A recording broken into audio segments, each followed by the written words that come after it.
কিচ্ছু কথা না বললে হয় না, না বলে নিলে আবার ভাইও মাইন্ড করবে যে আমি একটু রাজনৈতিক নেতা আছি, আমি রাজনীতির কথা আসলে বলতে চাই না, আমার একটু আমার পক্ষে বললো না, ভাইজান বিএনপি করে, পক্ষে একটু বলার দরকার আছে না নাই? তো ভাইদের ভালো সহি বুঝ দেওয়ার দরকার আছে না নাই? সহি বুঝ ছিল না, উল্টো পাল্টা খালি যে নেই যাচ্ছিল, খালি নির্বাচন করছিল। কিন্তু ডক্টর ইউনূসের হাতকে আগে শক্তিশালী করতে হবে, দেশকে দেখাই দিতে হবে দাদার পক্ষে যে যদি নির্বাচন চাই তাদের ভোট এই বাংলাদেশের জনগণ দেবে না। দাদার ষড়যন্ত্রে এই দেশে কোনো নির্বাচন হবে না। বাংলাদেশের মানুষ দাদার প্রেসক্রিপশনে আর চলবে না। দাদার প্রোডাক্ট যেটা ছিল সেটা ওই দেশে নিয়ে যাওয়া শেষ। এখন যারা আছে তারা দেশ প্রেমিক, দাদার ওকালতি দালালি যারা করবে তারা জামাতের হলেও অন্তত এই দেশে জায়গা হবে না। ভিসা না দিলেও তার কাটার বেড়া পার করবো, কথা কয় না? ভিসা যদি নাও দেয় তাও তার কাটার বেড়া পার করে দেওয়া হবে, কারণ আমাদের বন্ধুত্ব হবে সমানে সমান। তোমরা সীমানায় বর্ডারে মানুষ হত্যা করবা আর আমরা তোমাদের ওই পতাকা বৈঠক করে লাশ নিয়ে আসবো, সেটা হবে না। আমাদের লাশ ফেললে তোমাদেরও লাশ পড়বে। ওরা লাশ মাতি মাতি এখন আর আমাদের তা না মেরে, সেদিন পত্রিকায় দেখলাম ওগের তা নিজের একটা মেরে বসে রয়েছে, দেখেছেন আপনি? বাংলাদেশি মনে করি গুলি করে মেরি দেখে না আমাদের তা। কারণ এখন তো বাংলাদেশিরা বুঝে গেছে আর দরকার নেই। দাদা আমাদের সরকার যেহেতু সব দ্রব্য মূল্যের দাম কম রেখেছে, রোজার মাসে কি কারেন্ট গেছে? সাহারির সময় কারেন্ট পাইছেন না? ইফতারিতে পাইছেন কিনা? আলহামদুলিল্লাহ, দেশ এভাবে এগিয়ে যাবে, এগিয়ে যেতে হবে। যেখানে অন্যায় সেখানে প্রতিবাদ প্রতিরোধ আমাদেরই করতে হবে। এই দেশ আমাদের করতে হবে, আর চুপ থাকা যাবে না। আমার ছাত্ররা যদি রক্ত দিতে পারে, অনেক মায়েরা এখনো কাঁদে, একটাই মাত্র সন্তান ছিল, সেটাই রাজপথে রক্ত দিয়েছে। তো আমাদের এই রক্ত দিলে কোনো আর অসুবিধা আছে? বিনিময়ে আমরা স্বাধীনতা পেয়েছি, দেশ পেয়েছি, যেই দেশে কথা বলার অধিকার পেয়েছি, সেই দেশকে রক্ষা করার দায়িত্ব আমাদের। আল্লাহ আমাদের সেই তৌফিক দান করুন, বলেন আমিন। আমি যেহেতু প্রধান আকর্ষণ, ওয়াজ আজকে না করলে হবে। প্রধান আলোচক হযরত মাওলানা আবু যর গিফারি ভাই, উনি তো দারুণ ওয়াজ করেছেন আলহামদুলিল্লাহ। আমার ঝামেলাটা হলো যে আমি দ্বিতীয় বক্তা হইলে আমার কালেকশন করা লাগে, আবার প্রধান বক্তা হইলে কয় আমাদের এখানে প্রধান বক্তার কালেকশন করা লাগে।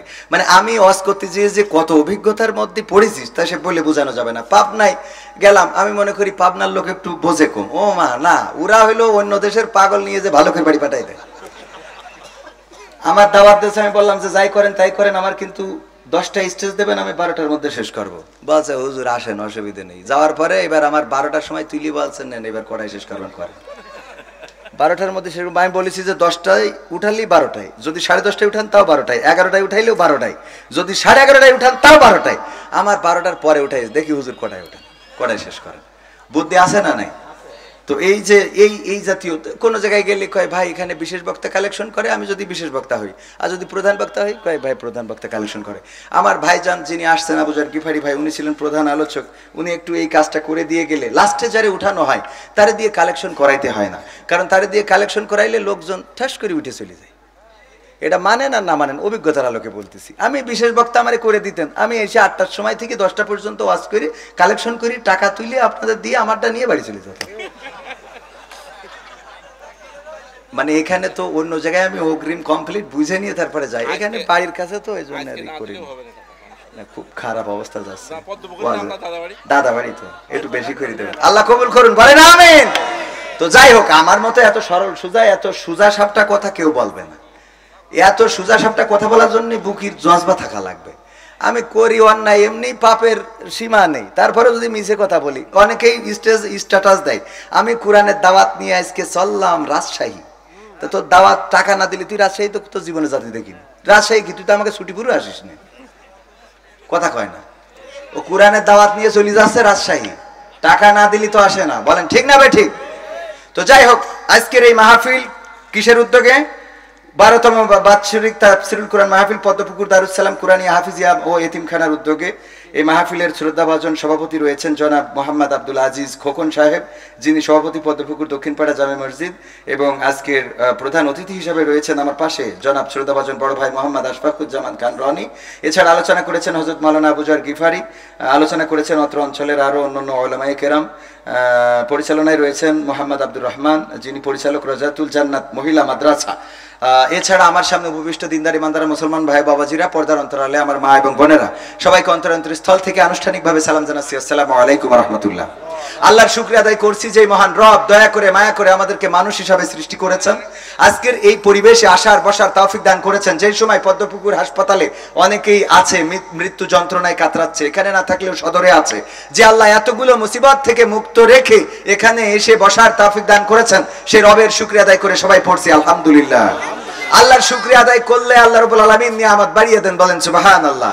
যদি কেউ একবার সুবহানাল্লাহ বলেন, বুখারী শরীফের হাদিস হলো যে আল্লাহ রাব্বুল আলামিন এই জমিনের যত খালি জায়গা আছে সমপরিমাণ সওয়াব তার আমলনামায় দিয়ে দেন, বলেন সুবহানাল্লাহ।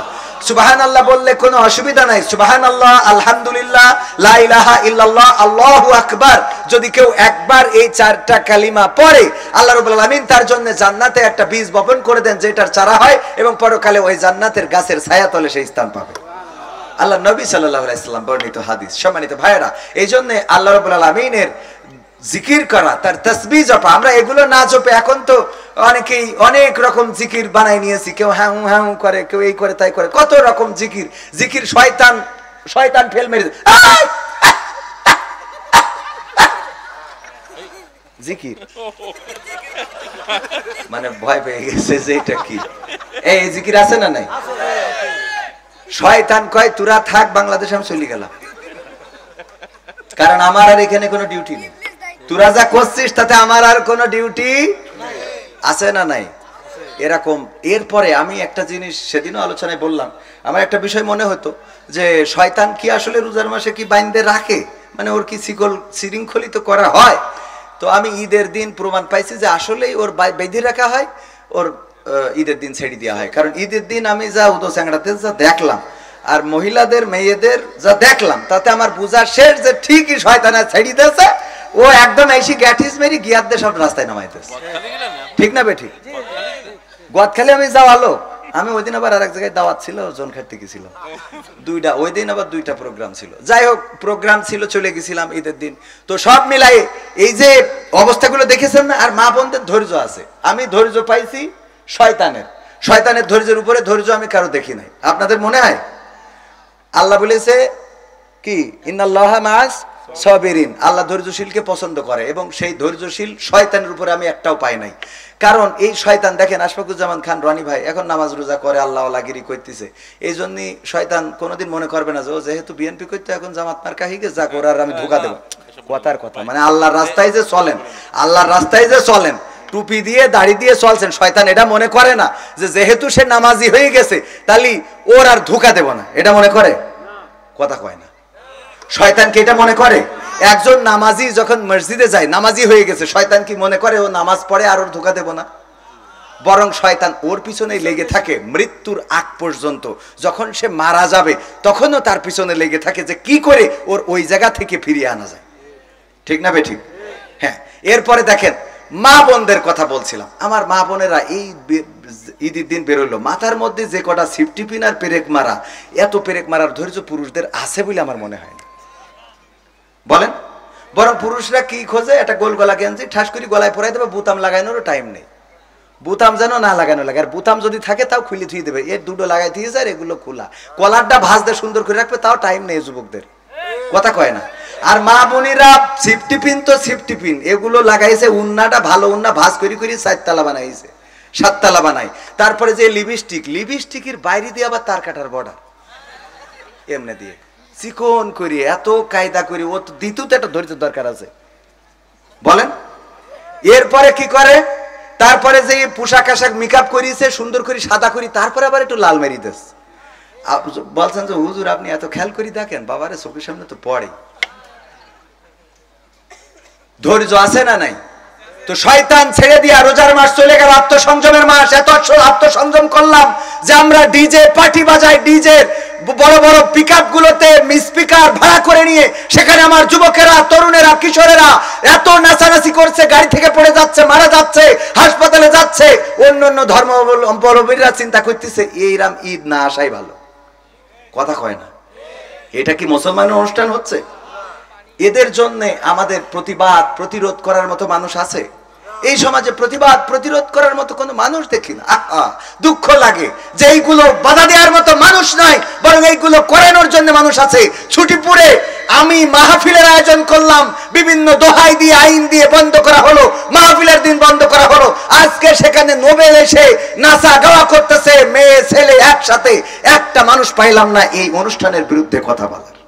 আমি নিজেও সেখানে ছিলাম নাচা গাওয়ার আগ পর্যন্ত, কারণ আমি ওই কলেজের ছাত্র, আমাদেরও দায়িত্ব ছিল, গিয়েছিলাম। কিন্তু চলে এসেছি অনুষ্ঠানের আগে, নাচের আগে, গানের আগে। এমনকি অনুষ্ঠানটাই কোরআন তেলাওয়াতটাও আগে করানো হয়নি। আমার আশফাকুজ্জামান খান রনি ভাই সাক্ষী, আগে নাচানো হয়েছে, ঠিক না বেঠিক না? কোরআন তেলাওয়াত পরে হয়েছে, আগে আগে নাচ হয়েছে, ড্যান্স হয়েছে। চারজনে আগে ড্যান্স করে নিছে, তারপরে কোরআন তেলাওয়াত। চিন্তা করা যায়, একটা মুসলিম দেশে কথা বলার কেউ নাই, ওখানে আলেম ওলামাও ছিলেন, কাউকে প্রতিবাদ করতে দেখলাম না। এগুলো যদি প্রতিবাদ না করি এই সমাজ পরিবর্তন হবে কি হবে? বেঁচে থেকে অযথা বিদ্যা শিখে যদি না গড়তে পারি শোষণবিহীন সমাজটাকে, কি হবে বেঁচে থেকে? কি হবে ছাত্র সেজে চুমু খেয়ে সনদ খানা, যদি হয় বিদ্যালয়টা পরিমণিদের আড্ডাখানা? কি হবে ছাত্র সেজে চুমু খেয়ে সনদ খানা, যদি হয় বিদ্যালয়টা নায়িকাদের আড্ডাখানা? এর চেয়ে মরাই ভালো, দেশ ছেড়ে যাওয়াই ভালো, এর চেয়ে মরাই ভালো, দেশ ছেড়ে যাওয়াই ভালো। কি হবে ধোকা দিয়ে বিবেকটাকে, কি হবে ধোকা দিয়ে বিবেকটাকে? কি হবে বেঁচে থেকে অযথা বিদ্যা শিখে যদি না গড়তে পারি শোষণবিহীন সমাজটাকে? কি হবে বেঁচে থেকে? কি হবে লেখালেখি কলমবাজির ওই মহড়া, সমাজের আসল চিত্র যদি না যাই তুলে ধরা? কি হবে লেখালেখি কলমবাজির ওই মহড়া, সমাজের আসল চিত্র যদি না যাই তুলে ধরা? যদি ওই ঘুষের বলে কলমটা উল্টো চলে, যদি ওই হ্যালো কলে ক্যামেরা উল্টো বলে, তবে কি যাবে রোখা দুর্নীতিকে? তবে কি যাবে রোখা দুর্নীতিকে? কি হবে বেঁচে থেকে অযথা বিদ্যা শিখে যদি না গড়তে পারি শোষণবিহীন সমাজটাকে? কি হবে বেঁচে থেকে?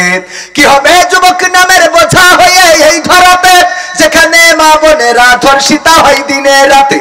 কি হবে যুবক নামের বোঝা হয়ে এই ধরাতে, যেখানে মা বোনেরা ধর্ষিতা হয় দিনে রাতে?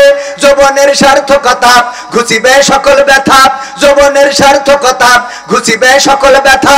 পারো যদি বলি দিতে মানুষরূপী পশুটাকে, পারো যদি বলি দিতে মানুষরূপী পশুটাকে? কি হবে বেঁচে থেকে অযথা বিদ্যা শিখে যদি না গড়তে পারি শোষণবিহীন সমাজটাকে? কি হবে বেঁচে থেকে?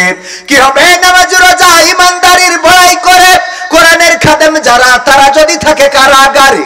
কি হবে নামাজ রোজা ইমানদারির বড়াই করে কোরআনের কর্মীগুলো থাকে যদি কারাগারে?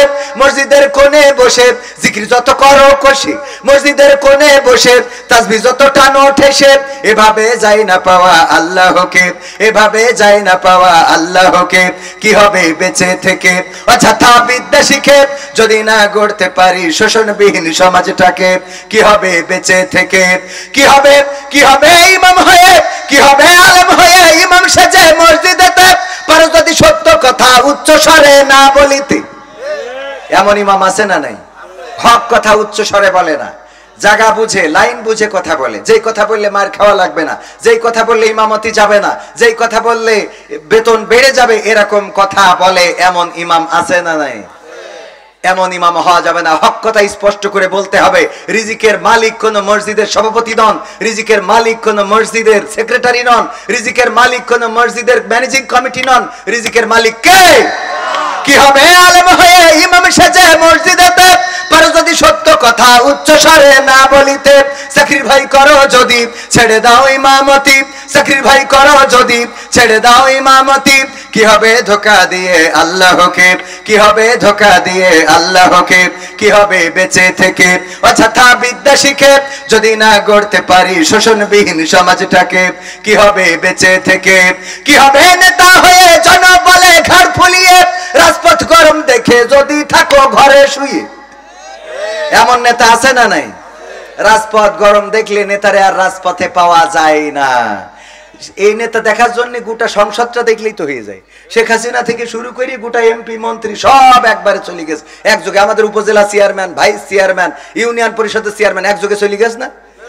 এই নেতারা বলতো যে কি শাহবাগে বললো আমরা যদি পিশাব করে দিই বানের পানির মতো ভাসি যাবে। আমি বললাম তোমাদের বানের পানির মতো দরকার নেই, খালি এসে ওই স্যালোর পানি যেখানে পড়ে ওখানে একটু মুইতে 1 বিঘা জমি ভাসাই দাও দেখি, ঠিক না বে ঠিক? লিকচার ক্ষমতা থাকলে লিকচার বড় বড় দেয়া যায়। রাজপথে দাঁড়ানোর মতো বড় দুঃখ হয় যে শেখ হাসিনা 16টা বছর যেসব গোলামদেরকে কুকুরদেরকে পালন করেছে, একটা কুকুরও রাজপথে নামে নাই, বলেন ঠিক কিনা? আবার তারাই আমাদেরকে দেখলে ঘেউ ঘেউ শুরু করে দিত। আমাদেরকে দেখার পর 71-এর রাজাকার, এই মুহূর্তে বাংলা ছাড়, আমরা রাজাকার নই, বাংলাদেশের পাসপোর্ট নিয়ে এখানে বসবাস করি। দাদাদের রাজাকার যারা তারাই আমাদেরকে রাজাকার বলে থাকে। রাজাকার কারা তারা প্রমাণ করে দিয়েছে এই দেশ থেকে ওপারে যে, ঠিক না বে ঠিক? এই দেশ যাদের, তারা এই দেশে থাকবে না, জেলে যাক, ফাঁসি হোক, ফাঁসির কাস্টে। ওনার নেত্রী বেগম খালেদা জিয়া শত জুলুম সহ্য করেছেন এই দেশে, ঠিক কিনা? আর আমাদের নেতারা তো ডাইরেক্ট জুলুম সহ্য করে একেবারে ফাঁসির কাস্টে ঝুলে ওপারে চলে গেছে, ঠিক না বেঠে? ক্ষমতায় কেউ স্থায়ী হয় না, হোক না সে হাসিনা কি বারে না, সে আরটা চিরকাল থাকে না। ক্ষমতায় কেউ স্থায়ী হয় না, মুজিবুর বেশি দিন থাকেনি, জিয়াউর কেউ তো রাখেনি। মুজিবুর বেশি দিন থাকেনি, জিয়াউর কেউ তো রাখেনি। এরশাদ চলে গেছে পৃথিবী ছেড়ে, এরশাদ চলে গেছে পৃথিবী ছেড়ে, কেউ আজ তার কথা কয় না। ক্ষমতায় কেউ স্থায়ী হয় না, হাসিনা ক্ষমতা ধরে রাখতে আয়না ঘর বানিয়েছিল, জনগণের রোশানলে দাদার দেশে পালিয়ে গেল। হাসিনা ক্ষমতা ধরে রাখতে আয়না ঘর বানিয়েছিল, জনগণের রোশানলে দাদার দেশে পালিয়ে গেল। ডিবি হারুনের পাশে আর, ডিবি হারুনের পাশে আর পরিমণিদের দেখা যায় না। ক্ষমতায় কেউ স্থায়ী হয় না, হোক না সে হাসিনা কি বারে না, সে আরটা চিরকাল থাকে না, ঠিক না বেঠে?